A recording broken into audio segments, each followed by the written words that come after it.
What if everything you've been taught about being good is actually keeping you powerless? Right now, you're following moral rules created by people who wanted to control you. Every time you ask, "Is this the right thing to do?"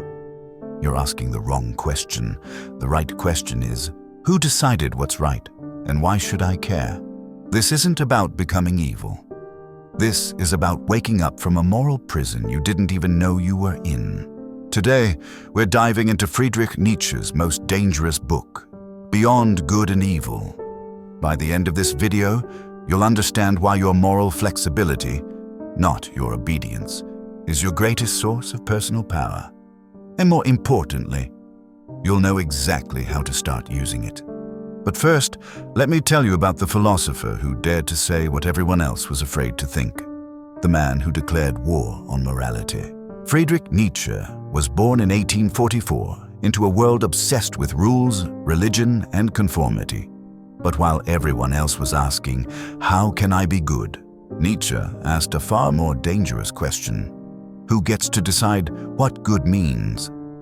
He wasn't your typical philosopher sitting in an ivory tower. Nietzsche was a detective of human nature, hunting down the hidden motives behind our most sacred beliefs. What he discovered changed everything. Morality, he realized, wasn't handed down from heaven. It wasn't universal truth. It was a human invention, and like all inventions, it served someone's interests. The question was, whose interests was it serving, yours or theirs? In 1886, Nietzsche published Beyond Good and Evil, his declaration of war against herd morality, religious dogma, and the intellectual laziness that keeps most people trapped in borrowed identities. He wasn't asking you to become a monster. He was asking you to stop pretending your beliefs were ever really yours to begin with. The uncomfortable truth about good and evil. Here's what Nietzsche discovered that makes most people squirm. Good and evil aren't facts. They're labels, tools, weapons. Think about this for 30 seconds. Killing is evil, unless you're a soldier defending your country. Lying is wrong, unless you're protecting someone from harm. Taking money is theft, unless you're collecting taxes. Breaking promises is immoral, unless it's a business contract that becomes unprofitable. These aren't contradictions, these are clues. Morality isn't fixed, it's flexible. But here's the kicker, it's only flexible for those who understand the game. Everyone else follows the rules while the rule makers break them whenever convenient. You've been playing a game where you follow one set of rules while your opponents follow another. Nietzsche asked, why not learn the real rules? This is where most people panic. Because questioning morality feels like stepping into chaos. But Nietzsche didn't want chaos. He wanted clarity. He wanted you to see the strings so you could cut them. Master morality versus slave morality. The power dynamic, hidden in plain sight. This is Nietzsche's most explosive insight, and understanding it will change how you see every human interaction. Nietzsche identified two types of morality operating in the world. Slave morality emerges from weakness, resentment, and fear. It values humility, obedience, self-sacrifice, and compassion. Why? Because when you can't win through strength, you have to win through virtue. You make weakness into a badge of honor because it's all you have. Master morality emerges from strength, confidence, and self-determination. It values independence, excellence, pride, and authenticity. The master doesn't ask, is this good according to society? He asks, is this true to who I am? Does this serve my highest potential? Here's the dangerous truth most people can't handle. If you're not consciously creating your own values, you're unconsciously adopting someone else's. And those values were designed to keep you manageable, predictable, and small. The system doesn't want you powerful. It wants you grateful for scraps. Every time you ask permission instead of taking action, you're choosing slave morality. Every time you shrink yourself to make others comfortable, you're choosing slave morality. Every time you sacrifice your dreams for someone else's approval, you're choosing slave morality. But here's what Nietzsche understood. This choice is always yours to make. The herd instinct, how modern society amplifies ancient control. Nietzsche despised conformity. He called it herd morality, the collective pressure to think alike, act alike, and dream alike. If this sounds familiar, it's because you're living in the most intense herd period in human history. Social media algorithms reward conformity. Cancel culture punishes deviation. Corporate HR departments enforce ideological compliance. Dating apps make you swipe based on predetermined categories.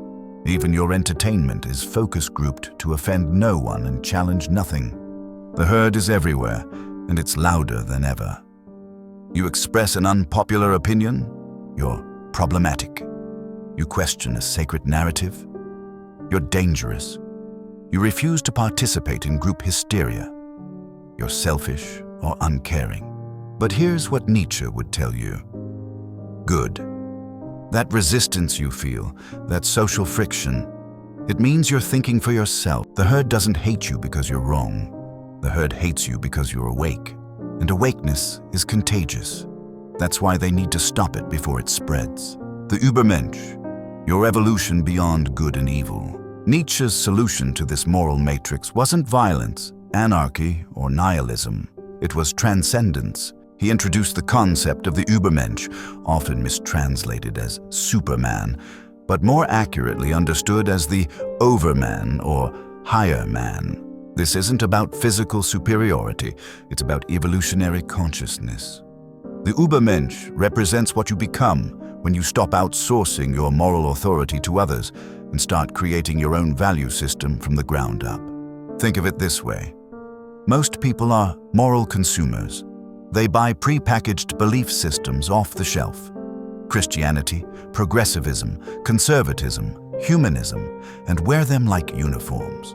The Ubermensch is a moral entrepreneur. He creates his own products. The Ubermensch doesn't react to life. He authors it. He doesn't ask what's right according to external authorities. Instead, he asks, is this authentic to my deepest nature? Am I creating value or just consuming it? Am I expanding my power or surrendering it? Am I becoming more myself or more like everyone else? This isn't narcissism, it's the ultimate responsibility. Because when you stop blaming others for your moral framework, you own every consequence that follows. Completely. How moral flexibility creates unshakable personal power. Most people are trapped in borrowed identities. Good employee, good citizen, good partner, good Christian, good progressive, good conservative. But Nietzsche asks the question that terrifies everyone. Who gets to define good? And why did you give them that power? When you develop moral flexibility, when you learn to think beyond the good-evil binary that keeps most people paralyzed, you gain access to 4 types of power that rigid moralists can never touch. Clarity of vision. You see through the moral theater that confuses everyone else. You understand that most ethical debates are really power struggles in disguise.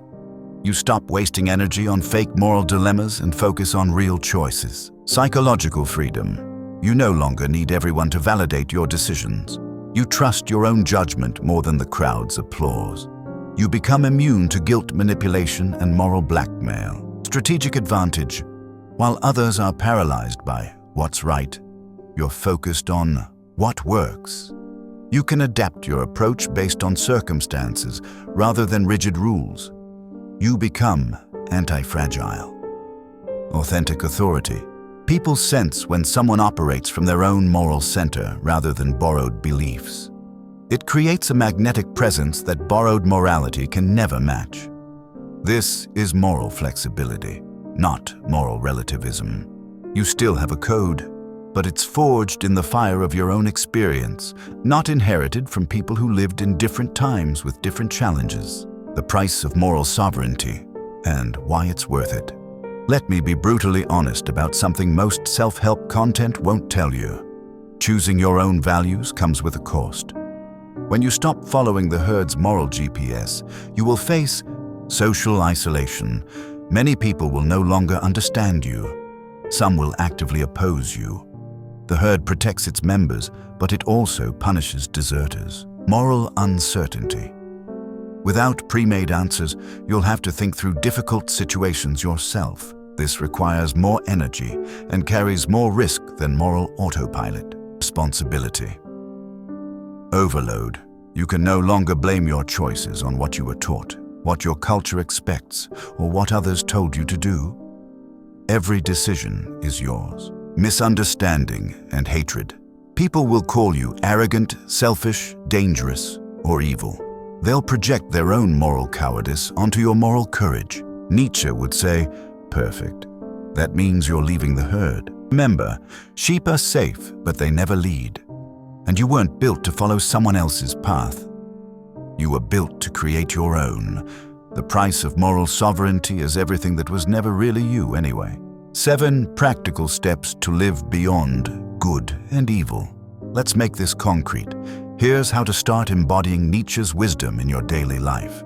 1. Audit your moral inventory. Write down 10 values you claim to live by. Next to each one, write where it came from. Your parents, your religion, your political tribe, your peer group. If you can't remember choosing it consciously, you probably inherited it unconsciously. 2. Practice moral archaeology. When you feel guilt, shame, or moral anxiety, don't just react. Investigate. Whose voice is in your head? What would happen if you ignored that voice? Often, you'll discover you're being controlled by people who aren't even in your life anymore. 3. Embrace strategic disappointment. You will not grow if you need everyone to approve of you. Start small. Express an unpopular opinion. Make a decision that serves you instead of others, or say no without explaining yourself. Learn to disappoint people strategically. 4. Develop solitude tolerance. Spend time alone without entertainment, social media, or external input. In silence, your authentic voice starts to emerge from beneath the social conditioning. The herd's influence weakens when you're not constantly hearing its voice. Question your sacrifices. Every time you sacrifice something important to you for someone else's approval, ask, what am I really buying with this sacrifice? Is it worth the price? Often, you'll discover you're purchasing things that have no real value. 6. Create your personal code. Don't rebel against existing morality. Transcend it. Define what honor, integrity, strength, and authenticity mean to you specifically. Write it down. This becomes your constitution, not borrowed from others, but authored by you. 7.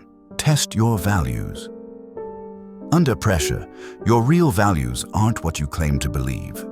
They're what you do when it costs you something. Put yourself in situations that test your newly chosen principles. This is where borrowed morality breaks down and authentic morality gets forged. Don't be good, be real. Here's the final truth that changes everything. Society doesn't need more good people following pre-made moral scripts.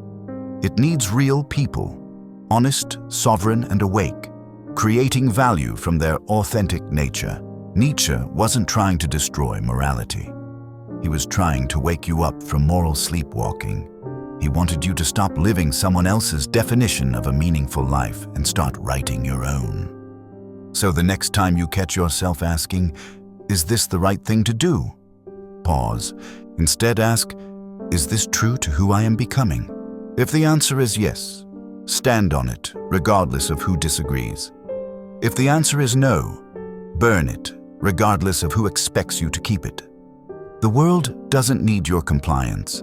It needs your authenticity, and your authenticity can only emerge when you move beyond the good-evil binary that keeps most people trapped in moral childhood. Stop being good. Start being real. The power you've been looking for was always on the other side of that choice.